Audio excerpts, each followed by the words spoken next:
Hi, folks. This is Mark by Mark A. Foster, Ph.D. for the Institute for Dialectical Meta-Realism. This podcast will be entirely a personal reflection. I will not be reading anything. It is based upon my thoughts on what is happening right now in Gaza and particularly in Rafah.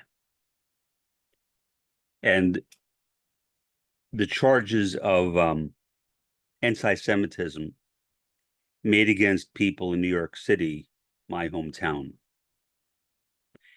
Now, I don't have all the specifics. The only thing that I've seen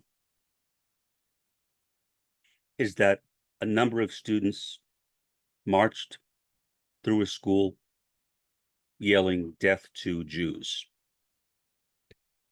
That is clearly anti-Semitic and should not be tolerated. Those students need to be taught that not all Jews are Zionists. Plus, regardless, equating an ethnic or religious group with politics is really inappropriate. I can understand the anger, but shouting death to Jews is really, really, really misplaced. In my lifetime, I have only been the victim of an anti-Semitic attack once, only once. When I was in high school, another high school student, a female, and I won't repeat the word because I think it is kind of like the N word for Black people, called me by the K word. And if you don't know what that is, ask someone. It is a really, really derogatory term for Jews. That word should not be used, ever. I mean, I would not even call Netanyahu, whom I despise, by that word. And if I saw someone else doing it, they would get a piece of my mind. So even though I may hate the man, hate what he is doing, despise his government, regard his activities as state terrorism, reducing that to religious or ethnic bigotry is inexcusable.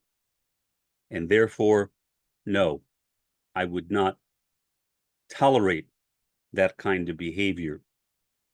And I think that officials in the New York City School District are perfectly justified in reprimanding anyone, whether faculty or students, who engages in that kind of horrendous behavior. But on the other hand, I do not know if all of the behavior being called anti-Semitic is truly anti-Semitic. We are living in a time where there is a conflation of anti-Semitism with anti-Zionism. And that is, of course, funded by people like AIPAC, led by people like Bibi Netanyahu and others, strong anti-Zionists who talk about the new anti-Semitism. And by the new anti-Semitism, they mean that Zionism is a Jewish trait, I guess, and therefore being anti-Zionist is being anti-Jewish. So in the new anti-Semitism, anti-Zionism becomes a part of anti-Semitism. I truly hope that the officials in the New York City School District are not buying into that blatant lie. I hope, but I don't know. I have no evidence, at least not yet, and believe me, I've been looking, to say that the anti-Semitic attacks on Jews in New York City were actually anti-Zionist. I don't know about that. I don't, maybe some of them were, but I can't say that, and so I will not make that assertion, nor should anyone without producing tangible evidence. Still, although I despise anti-Semitism and am grateful that I have only been the victim of it once. My father, growing up, was the victim of it many times in Brooklyn. Many, many times. When he was a corporal in the Army during World War II, some other soldiers from New England, that's all I know from New England, came up to him and asked to see his horns. Now, was that anti-Semitism? Yes. But was that anti-Semitism on the part of those New Englanders? I would say no, because they genuinely believed that Jews had horns. So it was not an act of hatred. It was an act of, I guess, curiosity, disgusting curiosity, but curiosity nonetheless.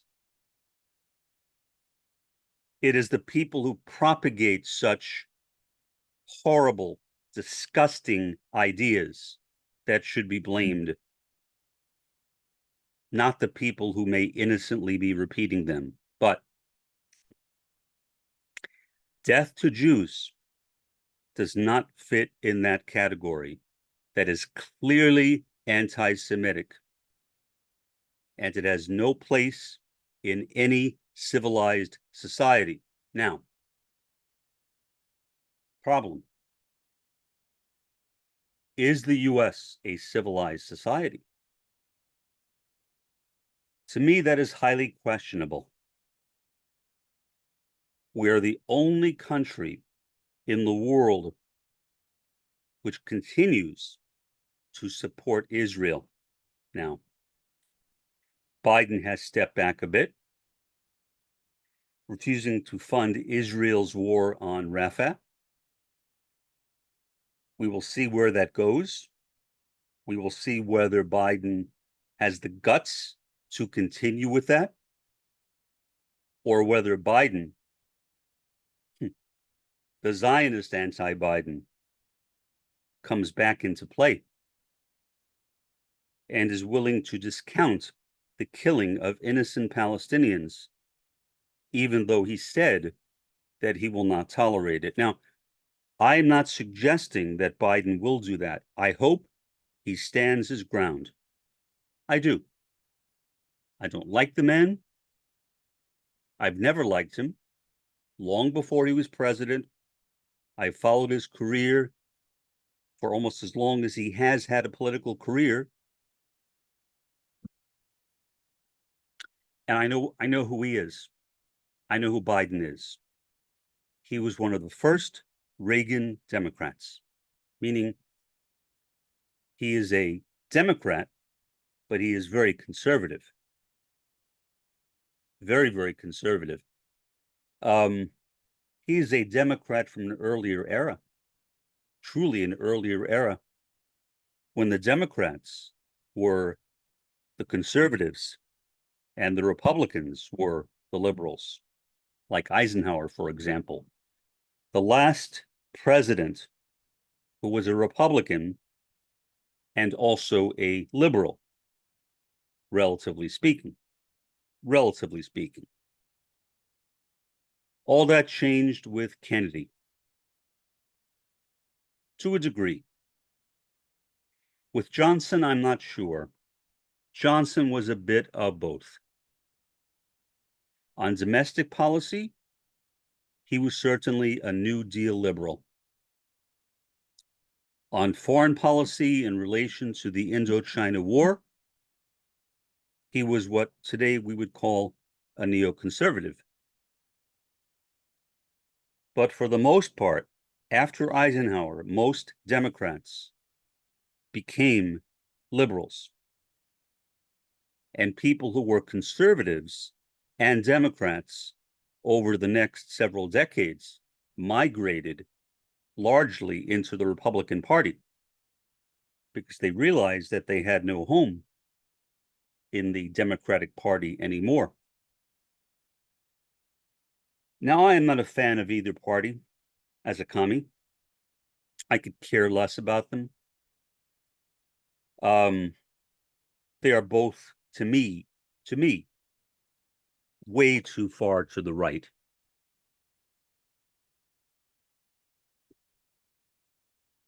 So splitting hairs and asking whether somebody is a liberal or a conservative in a country like the US, which is clearly a right-wing country, by and large, a right-wing country. I know some people disagree with me, but what other country would have elected Donald Trump? In what other country would Donald Trump, after doing all the things he did, be a major contender for the presidency in November? I can't think of any. I can't think of another so-called liberal democracy which would have Donald J. Trump as its party's nominee, as the Republicans' party's nominee. I can't think of any. So when I look at this and the anti-Zionism, anti-Semitism, although I hate anti-Semitism, and I think everyone should hate anti-Semitism and anti-racism as well. We should all embrace anti-racism and despise racism, that is. I misspoke. We should embrace anti-racism and collectively voice our intolerance of any type of racism. Same thing with sexism. We should all be anti-sexists and condemn sexism with one voice. With one voice. Will that happen? Not now. Not now. Hopefully in the future. But to me right now, that seems like a long time off. A long time off. That said, with all those qualifiers, do I understand why those students said death to Jews? Yeah. First, they are ignorant. They don't know that a lot of Jews are anti-Zionists. Second, they are bigoted against Jews. And third, they have a big mouth. They should keep their mouths shut when it comes to these kinds of things. You talk when you have something useful to say. You don't condemn people for their religion, their race, or their gender. And so given what Israel is now doing in Gaza and Rafah, and given AIPAC's support for it, many Americans who are not Jews are simply unaware of the fact that many Jews oppose Israel. Many American Jews oppose Israel. And in that case, they should be educated. And so they are in the right place. They are in a school. And I think, or I hope, that the school in which that incident occurred, death to Jews, will perhaps hold an assembly. I recall being at many assemblies when I was in school, K through 12, in which this issue is clearly laid out and in which it is made clear that not all Jews are Zionists. And even if they were, that is not an excuse for anti-Semitism, because anti-Semitism and anti-Zionism should be clearly and definitively distinguished from one another. It is okay to be an anti-Zionist. It is good to be an anti-Zionist. It is not good, in my view, under any circumstances, no matter how angry people may get, and believe me, I understand the anger because I share that anger. But it is not acceptable for anybody to yell out true anti-Semitic slurs, just as it is entirely inappropriate for white people to use the N-word. You simply don't do that. You focus on the issue. The issue is Zionism. The issue is not Judaism. But they're kids. They're kids. Hopefully they will learn by whatever disciplinary actions are taken against them. I hope they are required to read more about the issue,